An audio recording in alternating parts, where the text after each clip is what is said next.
ये एक उपदेश भी है, यह शिक्षा भी मिली है राजा कैसा होना चाहिए, जो प्रजा को प्राणों के समान प्रेम करे। एक राजा था, उसके महल के बराबर में एक बगीचा था। वहां एक व्यक्ति गया जो कई दिनों का भूखा था। वह व्यक्ति कई दिनों का भूखा था, घर में खाने के लिए अन्न के दाने तक नहीं थे। तो उसने बगीचा में देखे बड़े सुंदर सुंदर फल लगे हुए हैं, तो उसने पत्थर उठा करके वृक्ष पर फल मारे, वो पत्थर मारे तो फल टूट के गिरने लगे।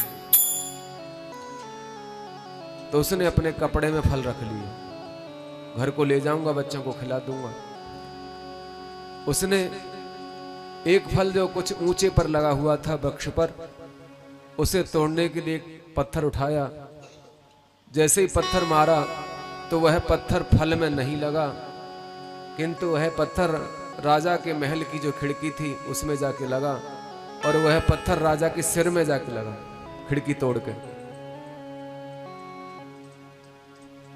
कांच की खिड़की थी, पत्थर निकल गया पार,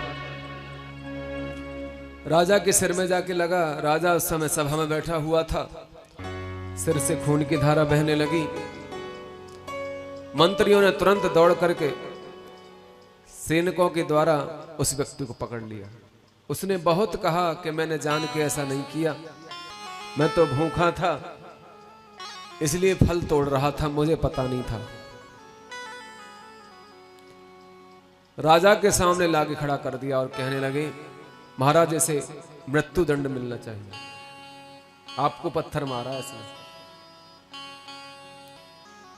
राजा कहने लगा, जो वृक्ष पत्थर मारने पर फल देते हैं,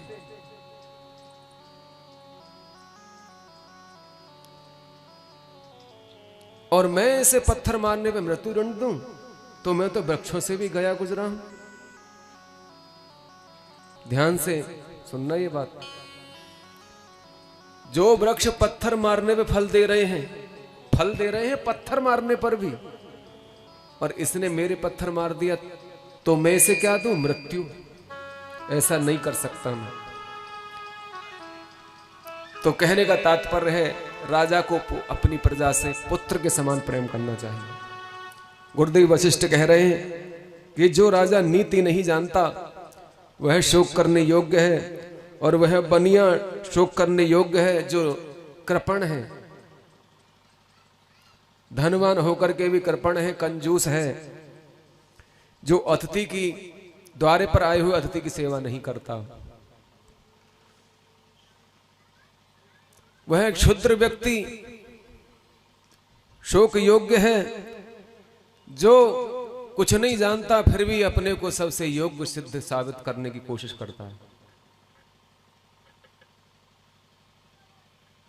शूद्र शब्द दिया है रामायण में उसके लिए, परंतु शूद्र शब्द का अर्थ क्या होता है इसका लोग गलत अर्थ लगा लेते हैं। शूद्र किसको कहते हैं ये समझ लीजिए। कोई छोटे बड़े से मतलब नहीं है यहाँ।